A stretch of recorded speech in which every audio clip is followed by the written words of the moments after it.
வணக்கம் நண்பர்களே.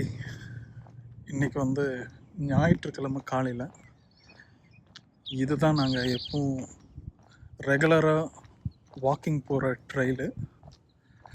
இந்த ட்ரெயிலில் இன்றைக்கி ஒரு vlog. எவ்வளோ அருமையான ட்ரெயில் இல்லையா? சூப்பர். பொதுவாக நான் கரண்ட் அஃபேர்ஸை பற்றி பேசுகிறதில்ல அப்படின்னு ஒரு முடிவில் இருந்தேன். பட் ஸ்டில் இன்றைக்கி நாம் இந்த ஈரான் யூஎஸ் இஸ்ரேல் வாரை பற்றி பார்ப்போம்.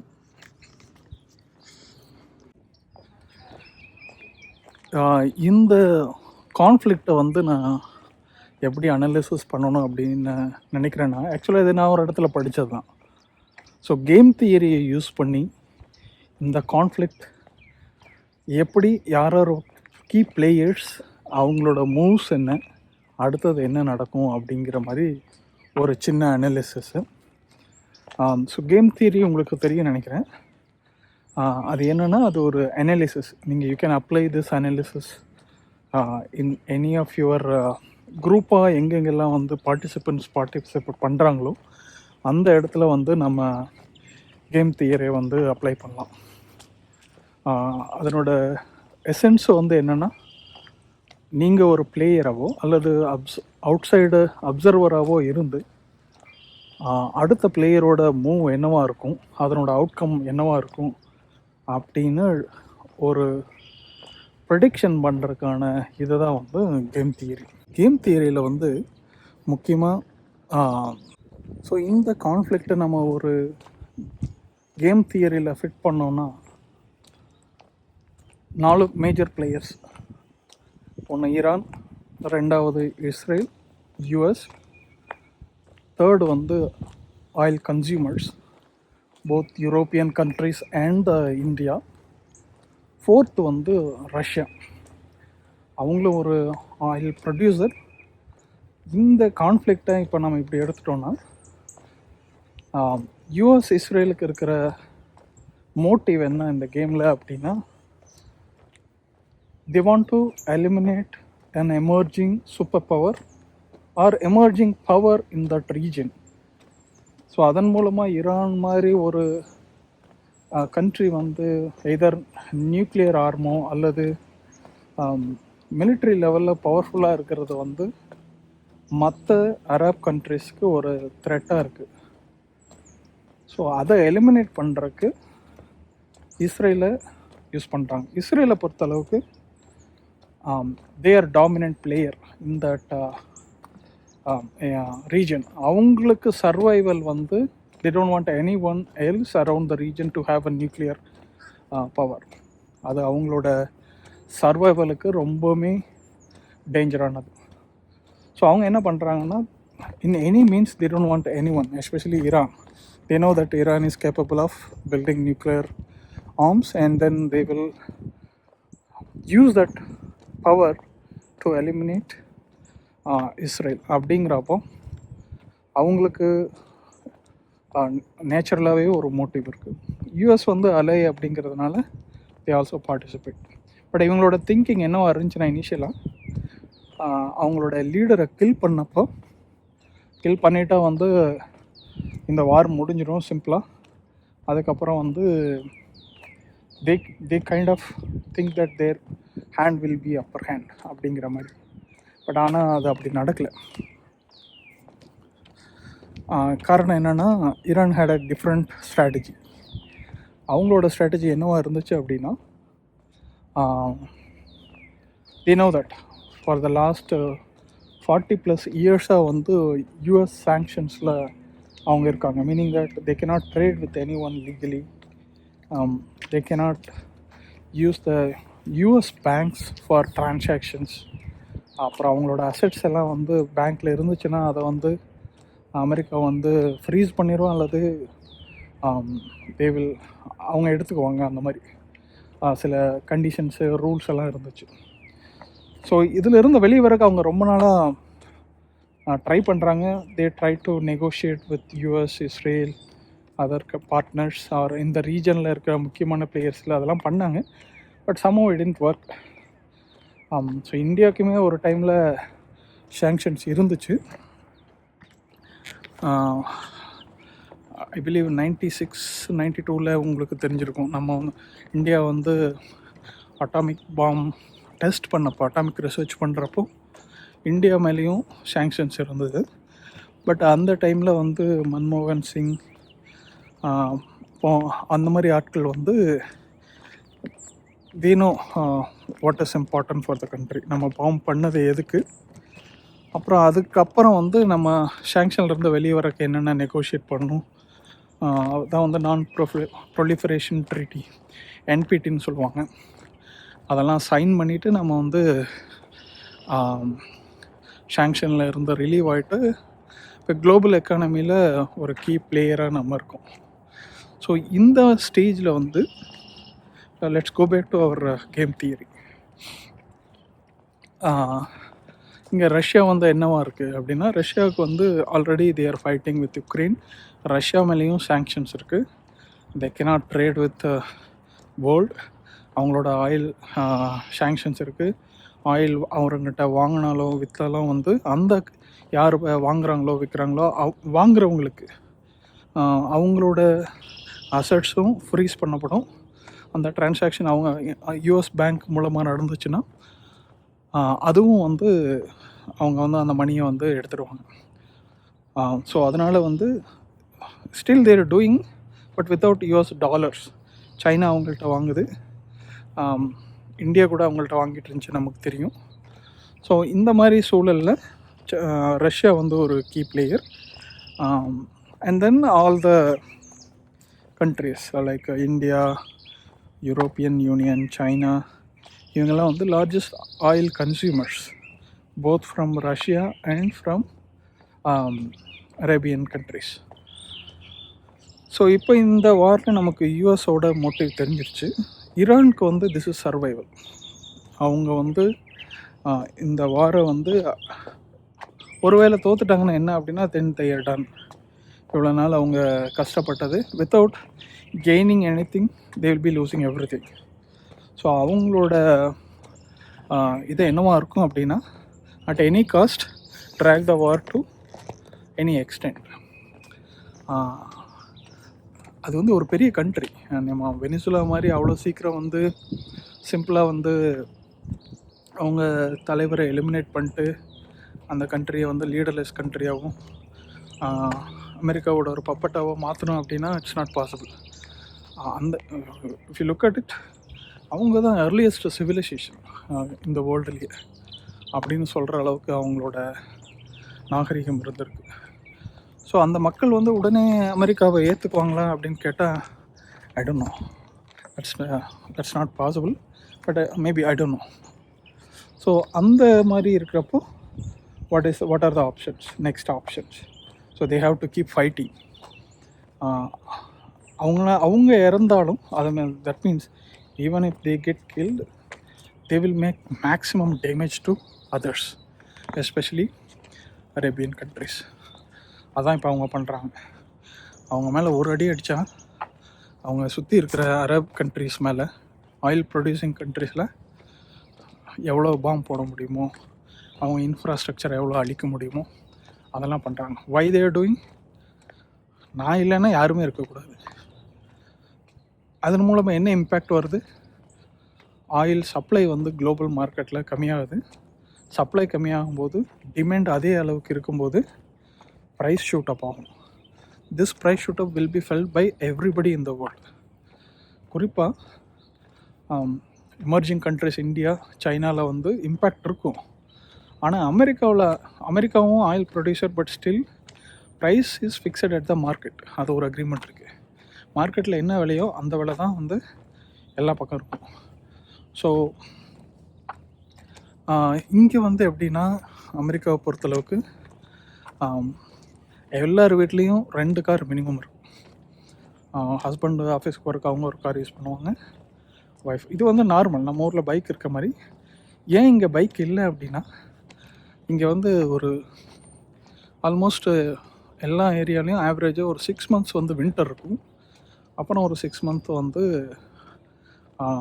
நார்மல் வெதர் இருக்கும். பைக்கை வந்து you cannot right like that. More over safety. இந்த காரணத்துக்காக எல்லார் வீட்லேயும் வந்து ஈவன் வீடு சொந்தமாக இல்லாதவங்க கூட கார் வச்சுருப்பாங்க, ஏதோ ஒரு வகையான கார் வச்சுருப்பாங்க. ஸோ அப்படி இவங்க வந்து கேஸ் கன்சியூமர்ஸாக இருக்கிறதுனால ஈவன் ஒரு 10% கேஸ் ப்ரைஸ் இன்க்ரீஸ் ஆச்சு அப்படின்னா அவங்களோட எவ்ரிடே எவ்ரி மந்த் எக்ஸ்பென்ஸில் அந்த 10% வந்து ஒரு பெரிய இம்பேக்ட். இன்ஃப்ளேஷன், விலைவாசி உயர்வு. இப்போ கேஸ் ப்ரைஸ் மட்டும் வந்து தனியாக வந்து இன்க்ரீஸ் ஆகாது. ஏன்னா நமக்கு வர்ற பொருட்கள் எல்லாமே டீசல் ஃபில் பண்ண ஒரு ட்ரக்கு அல்லது ஏதோ ஒரு ஈவன் ஃப்ளைட்டு கூட கேஸ் யூஸ் பண்ணுறாங்க. பெட்ரோல் தான் நம்ம இங்கே கேஸுன்னு சொல்கிறோம். ஸோ எல்லாமே வந்து கேஸில் தான் இயங்குது. ஈவன் எனர்ஜி ப்ரொடக்ஷன், நிலக்கரி ஒரு இடத்துல யூஸ் பண்ணாலும் ஜெனரேட்டர்ஸ் அந்த மாதிரி இதில் வந்து ஆயில் யூஸ் பண்ணுவாங்க. ஸோ அப்போ எல்லாமே கேஸில் இருக்கிறதுனால மற்ற பொருட்களோட ப்ரைஸும் அதிகமாகும். நம்ம ரெகுலராக வாங்குகிற மளிகை பொருட்கள் எல்லாத்தோட ப்ரைஸும் அதிகமாகும். So it will impact every one. So அது எங்கே இம்பேக்ட் ஆகும் அப்படின்னு பார்த்தா ரிஃப்ளெக்ஷன். அதுதான் வந்து ஈரான் ட்ரை பண்ணுறாங்க to choke the oil supply oil supply வந்து சோக் பண்ணும்போது ப்ரைஸ் ஷூட்டப் ஆகும். ப்ரைஸ் ஷூட்டப் ஆச்சு அப்படின்னா they don't have to fight with America. நேருக்கு நேராக ஃபைட் பண்ண வேண்டியது. இது பண்ணுறது மூலமாக இங்கே பப்ளிக் ஒப்பீனியன் என்ன ஆகும்னா, இந்த எதுக்கு இந்த சண்டை, ஏன் நாம் வந்து பாதிக்கப்படுறோம் தேவையில்லாமல் அப்படின்னு ஒரு கேள்வி வருது. மக்கள் வந்து இங்கே இன்டர்னலாகவே வந்து அதை பற்றி டிஸ்கஸ் பண்ணுறாங்க. சில ஆர்கனைஸ்டு மீட்டிங் நடக்குது. சிலர் வந்து இதை கேள்வி கேட்குறாங்க ஏன் அப்படின்னு. இதுக்கு கேம்பெயின் நடக்குது. அப்போ வந்து இந்த லீடர்ஷிப்புக்கு வந்து ஒரு மெசேஜ் போகுது, what ever we are doing may not work for the next election. ஏன்னா டெமோக்ராட்டிக் கண்ட்ரியில் எப்போவுமே எப்படி யோசிப்பாங்கன்னா, நெக்ஸ்ட் எலெக்ஷனை பற்றி யோசிப்பாங்க, நம்ம ஜெயிக்க முடியுமா, நம்ம பார்ட்டி ஜெயிக்க முடியுமா அப்படின்னு. ஸோ இது ஒரு ஃபேக்டராக இருந்து அவங்களோட தோல்விக்கு காரணமாக இருக்குது. அப்படிங்கும்போது they have to back down. அது வந்து ஈரான் இஸ் எக்ஸ்பெக்டிங் ஆர் அவங்களோட இந்த மூவ் பண்ணுறதுனால என்ன நடக்கும் அப்படின்னு அவங்களோட ப்ரெடிக்ஷன். அடுத்தது ரஷ்யாவுக்கு இருக்கிற அட்வான்டேஜ் என்னென்னா, இப்போ குளோபல் ஆயில் சப்ளையில் அவங்களும் ஒரு கீ சப்ளை. இப்போ சேங்ஷன் பண்ணி அவங்கள்ட்ட யாருமே ஆயில் வாங்கக்கூடாது அப்படின்னு அமெரிக்கா இத்தனை நாள் தடுத்து வச்சுருந்துச்சு. இப்போ வந்து ஆயில் அவங்கள்ட்ட வாங்க சொல்லுது அமெரிக்கா. ஏன்னா சப்ளை இன்க்ரீஸ் பண்ணணும் குளோபல் மார்க்கெட்டில். அப்போ தான் வந்து உங்களால் ப்ரைஸ் கண்ட்ரோல் பண்ண முடியும். ஸோ அவங்களுக்கு வந்து இப்போ அவங்களோட ரிசர்வ்ஸ் எல்லாமே எடுத்துகிட்டு இப்போ ஆயில் சேல் பண்ணும்போது they get more profit, revenue generate ஆகுது. அந்த ரெவென்யூ எங்கே போகும்னா, they will use it for the war with Ukraine.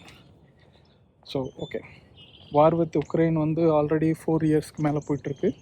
So இது போகிறதுனால என்ன அப்படின்னா, அவங்களுக்கு டெரிட்டரி அந்த வாரில் வின் பண்ணால் யுக்ரைனியனோட டெரிட்டரி கண்ட்ரோல் கிடைக்கும். அதன் மூலமாக அங்கே இருக்கிற நேச்சுரல் ரிசோர்ஸை அவங்க கண்ட்ரோல் பண்ணலாம் அப்படிங்கிறது ஒரு ஸ்ட்ராட்டஜி. பட் அது இன்னொரு பக்கம் என்ன ஆகும்னா, America have to keep supplying the arms for Ukraine. அதுக்கு அவங்க இன்னும் நிறையா ஆயுதங்களை வந்து சப்ளை பண்ண வேண்டியிருக்கும்.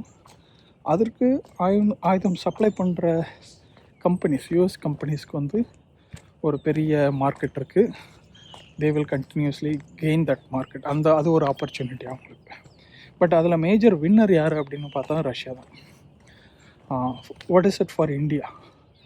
இந்தியா வந்து ஏன் இஸ்ரேலை சப்போர்ட் பண்ணுறாங்கன்னா, அதுக்கு ஒரு ரீசன் பாகிஸ்தான். ஏன்னா இந்தியா என்ன நினைக்குது அப்படின்னா, இஸ்ரேலோட உதவியோட பாகிஸ்தானோட அச்சுறுத்தலை வந்து முறியடிக்க முடியும் அப்படின்னு நினைக்குது. ஏன்னா அமெரிக்கா ஒரு பக்கம் பாகிஸ்தானுக்கு சப்போர்ட் பண்ணுற மாதிரி இருந்தாலும், இந்தியாவுக்கு இஸ்ரேல் வந்து சில உதவிகள் செய்கிறாங்க. அது வந்து கண்டிப்பாக ஒரு ஃபேக்டராக இந்தியா கருதுது. அதனால் வந்து இஸ்ரேல் கூட அவங்க வந்து ஒரு நல்ல ரிலேஷன்ஷிப்பை வைக்கணும் அப்படின்னு நினைக்கிறாங்க. வாட் இஸ் சைனாக்கு என்ன இது இருக்குது அப்படின்னா அவங்களும் ஆயில் கன்சியூமர்ஸ். ஸோ அவங்களுக்கு இந்த ஆயில் சப்ளை இம்பேக்ட் ஆகும்போது எவென்ச்சுவலி அவங்களோட எக்கானமி இம்பேக்ட் ஆகும். அவங்களோட எக்கானமி இம்பேக்ட் ஆகும்போது ப்ரொடக்ஷன்ஸு இது எல்லாமே இம்பேக்ட் ஆனால் அமெரிக்கா அதை தான் விரும்புது.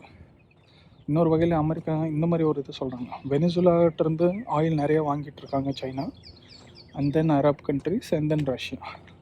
இப்போ வெனிசுலாவை வந்து கண்ட்ரோலில் கொண்டு வந்ததுனால சைனாவுக்கு ஆயில் சப்ளை கட் பண்ணிட்டாங்க வெனிசுலாவில். அப்போ மீதி இருக்கிற 2 சப்ளையர்ஸ் யார் அப்படின்னு பார்த்தா, ஒன்று வந்து மிடில் ஈஸ்ட், இன்னொன்று வந்து ரஷ்யா. இப்போ ரஷ்யாவில் ஆல்ரெடி சாங்ஷன்ஸ் இருக்குது, பட் இப்போ மிடில் ஈஸ்ட்டு வந்து சோக் ஆகுது. அதாவது ஈரான், மெயினாக நான் சொன்னது மிடில் ஈஸ்ட்டில் ஈரான் வந்து ஒரு பெரிய supplier of crude oil to China. இப்போது ஈரானில் வந்து நம்ம அமெரிக்காவோட திங்கிங் என்னென்னா, அதை அவங்களோட ஆயிலை கண்ட்ரோல் பண்ணுறது வரையும் சைனாவை சோக் பண்ண முடியும். இப்போ அவங்களோட நோக்கம் வந்து சைனா வந்து ஒரு பெரிய வளர்ச்சி பெற்ற நாடாக வந்துச்சுன்னா, அமெரிக்காவை விட பெருசாக அவங்க வளர்ந்துட்டாங்கன்னா இவங்களோட அட்வான்டேஜ் போயிடும். ஸோ அதை வந்து தடுக்கணும். அதே சமயத்தில் ஸோ அது ஒரு ஃபேக்டர், அவங்க வந்து அதை தடுக்கணும். இப்போ இன்னொன்று, ஈரான் ரீசெண்டாக வந்து இன்னொரு மூவ் பண்ணாங்க அந்த கேமில். என்னன்னா, அந்த ஹோர்முஸ் ஸ்ட்ரெய்ட்டில் வந்து ஆயில் டேங்கர்ஸ் மூவ் ஆகணும் அப்படின்னா, if they trade in yuan, அதாவது சைனீஸ் கரன்சியில் ட்ரேட் ஆச்சு அப்படின்னா தே வில் கிவ் பர்மிஷன் அப்படிங்கிறது ஒரு ஸ்மார்ட் மூவ் அப்படின்னு சொல்கிறாங்க. இன்னும் எல்லாருமே வந்து டாலரில் வந்து ட்ரேட் பண்ணும்போது என்ன நடக்குது அப்படின்னா, they have to buy dollars and then use that dollar to buy oil or what ever the commodity.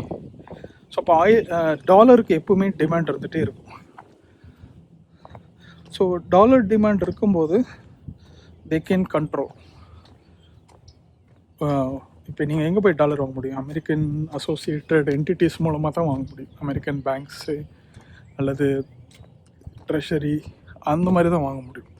So அப்போ என்ன ஆகும் அப்படின்னா, America will have leverage to control the supply of dollars. அது வந்து அமெரிக்காவோட இன்றைய டாமினன்ட் பிளேயர் ரோலுக்கு வந்து முக்கியமான ஒரு ஃபேக்டராக இருக்குது. இதை பிரேக் பண்ண நினைக்குது ஈரான். அதுக்காக என்ன பண்ணுறாங்கன்னா, அவங்க யார் யார் வந்து யானில் வந்து ட்ரேட் பண்ணுறாங்களோ அவங்களுக்கு வந்து அவங்களோட ஷிப்பு வந்து இந்த ஹோர்முஸ் ஸ்ட்ரெய்ட்டில் வந்து பாஸ் ஆகிறதுக்கு பர்மிஷன் கொடுக்குறோம் அப்படின்னு ஒரு மூவ் பண்ணுறாங்க. அதுக்கு என்ன மீனிங் அப்படின்னா, they want to decouple the dependency on US dollar. அதனால என்ன ஆகும் அப்படின்னா, டாலரோட வேல்யூவை குறைக்கலாம் அப்படின்னு பார்க்குறாங்க. டாலரோட டிபெண்டன்சி குறைச்சி டாலரோட வேல்யூவை குறைக்கலான்னு பார்க்குறாங்க. அப்போ வந்து அமெரிக்காவை வந்து அவங்க they're trying to hit it economically, அதுதான் அவங்களோட கோல். அது வந்து சைனாவுக்கு ஒரு பெனிஃபிட், பிகாஸ் சைனீஸ் யானோட வேல்யூ இன்க்ரீஸ் ஆகும். They will also become an equivalent player of US அப்படிங்கிற மாதிரி. ஸோ இங்கே எல்லாத்துக்குமே ஒரு இன்ட்ரெஸ்ட். இப்போ வந்து ஐ திங்க் நேஷ் ஈக்குவலிபிரம் அப்படிங்கிற ஒரு பாயிண்ட்டுக்கு வந்துட்டதா நான் நினைக்கிறேன். காரணம் என்னென்னா, every player had their best move. இதுக்கு மேலே பெஸ்ட் மூவ் ஒன்றும் கிடையாது. அப்படி பண்ணுறதுனால ஒரு பெனிஃபிட் அவங்களுக்கு கிடைக்காது. ஸோ அதனால் வந்து இந்த ஸ்ட்ராட்டஜியில் pretty much எவ்ரிபடி அவங்களோட பெஸ்ட்டு மூவ் பண்ணியாச்சு. இதில் இன்னும் வின் பண்ணுறதுக்கு வாய்ப்பு யாருக்கு இருக்குது அப்படிங்கிறது depends on others move, but everybody tried their best move. இந்த கேம் தியரியோட என்னோட பர்செப்ஷனில் வந்து I think the war has to stop at this point in time. There is no winner or loser. There is enough damage done for both the people and economies of the world. இதோட இந்த vlog-ஐ நம்ம முடிச்சுக்குவோம். நம்ம இன்னொரு vlog-ல வேறு ஒரு டாப்பிக்கில் நாம் சந்திப்போம். நன்றி நண்பர்களே.